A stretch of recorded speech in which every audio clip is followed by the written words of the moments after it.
우리 함께 볼 말씀은 창세기 36장 6절부터 8절의 말씀입니다. 창세기 36장 6절부터 8절 말씀을 우리 합독하도록 하겠습니다.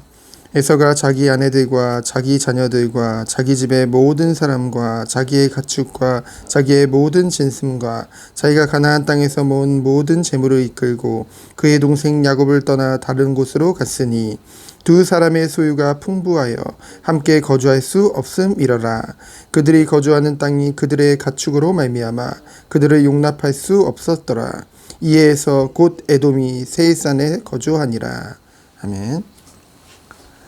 에서와 야곱은 쌍둥이 형제죠. 항상 붙어 있었습니다. 누가 봐도 가까운 사이였죠. 그런데 오늘 본문에 보니까 이제는 하나님의 때가 되매 이 에서와 야곱이 완전히 분리되게 되어집니다. 몸뿐만이 아니라 앞으로 가게 되는 모든 여정이 완전히 분리되게 되어지죠. 하나님께서 야곱을 그리고 에서를 그 태중에서부터 준비시키시고 선택하셨습니다. 사실은 태중에서라고만 기록되어 있지만은 에베소서 1장 3절 5절에 바울이 증거한 것과 같이 모든 주의 백성들은 창세전부터 선택되어졌겠죠. 예정되어졌겠죠. 중요한 것은 무엇입니까?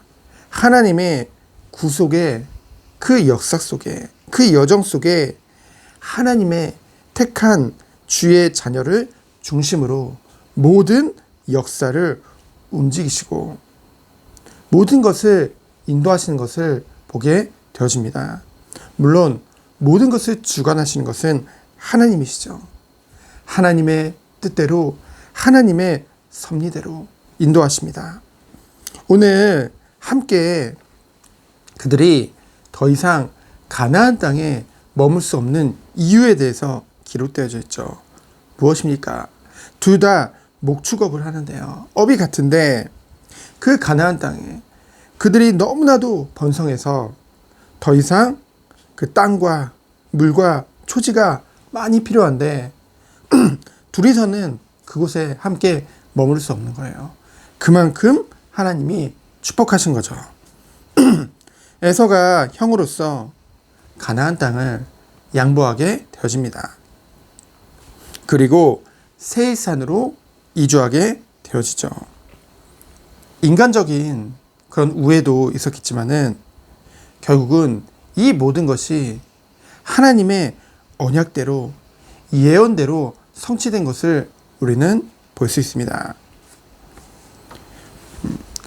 그들이 계속 가나안 땅에 함께 거주하고 있게 되면은 그 어머니 리브가에게 복중에 하나님께서 말씀하신 그 언약이 있는데요. 무엇입니까? 창세기 25장 23절에 보니까 하나님께서 리브가에게 네 태중에 두 국민이 있고 두 민족이 있음을 말씀하셨죠.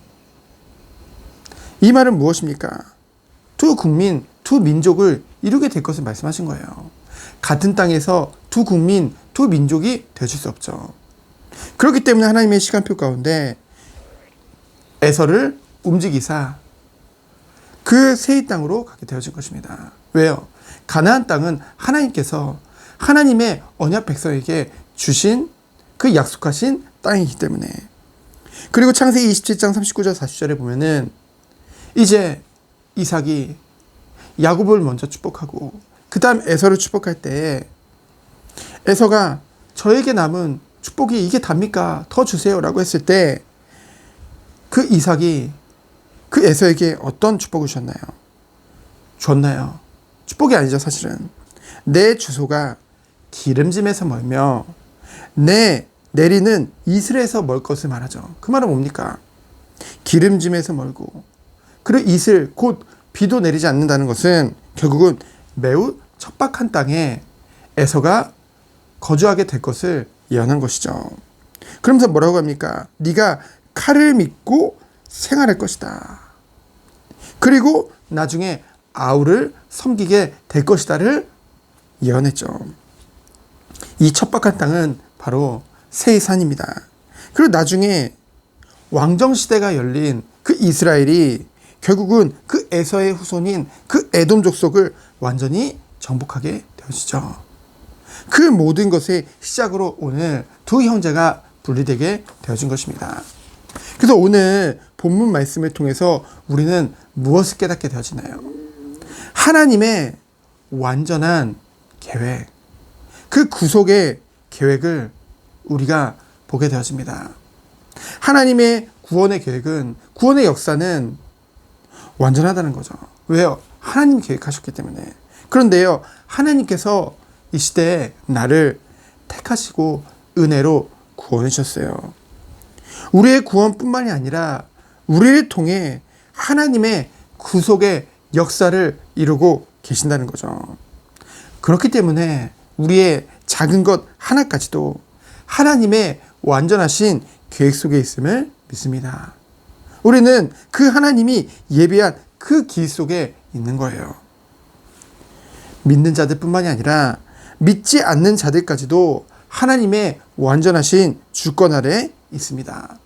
그렇기 때문에 우리들은요, 정말로 하나님을 믿는다고 한다면은 하나님께 모든 것을 맡길 수 있는 거예요. 그리고 뭡니까? 평안할 수 있죠. 왜요? 하나님께서 모든 것을 주관하고 계시기 때문에. 불신자들과의 관계 속에 작은 것 때문에 실망하고 영향을 받고, 때로는 하나님 어찌 저 사람을 가만 놔둡니까? 그렇게 우리의 생각과 우리의 뜻대로 고민하고 근심할 필요가 없다는 것이죠. 왜요? 하나님은 모든 것을 아시고 이 모든 것마저도 다 주관하고 인도하고 계시기 때문입니다. 야곱은 늘 조급했어요. 결국은 왜 조급했습니까?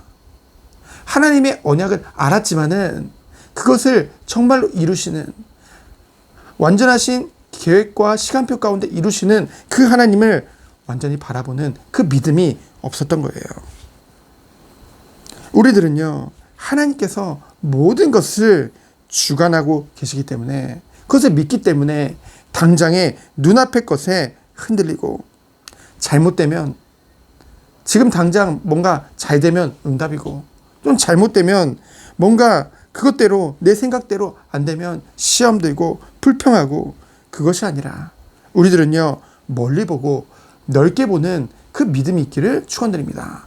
넓게 보고 멀리 볼 수 있는 믿음이 결국 무엇인데요? 하나님의 뜻과 계획을 우리가 바로 알 때, 그리고 그것을 아는 것 정도에서 끝나는 것이 아니라 그 모든 것을 하나님께서 내 생각대로 내 시간표대로가 아니라 하나님의 완전하신 시간표 가운데 모든 것을 이루심을 믿을 때 우리는 어떤 축복을 누릴 수 있습니까? 모든 것 가운데 감사할 수 있습니다.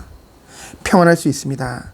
나에게 지금 평안함과 감사함이 없다는 것은 이 모든 것을 이루시는 하나님에 대한 믿음이 적기 때문이에요. 그래서 오늘 하루 정말로 이 아침에 언약 붙잡고 이 믿음 속에 들어가기를 축원드립니다. 말씀과 같이, 말씀의 제목과 같이 더디더라도 완전한 하나님의 그 길 속에 내가 있음을 믿고 참된 감사와 평안함이 있기를, 내가 앞서가는 것이 아니라 앞서가시는 주님을 바라보며 인도받는 하루 되어지기를 예수 그리스도 이름으로 축원드립니다. 시간 기도합니다. 하나님 감사합니다. 하나님의 완전하신 계획을 가지고 완전하신 시간표 가운데 나를 인도하심을 알고 오늘 하루도 승리할 수밖에 없는 축복 누리는 하루 되도록 주께서 은혜 내려 주옵소서.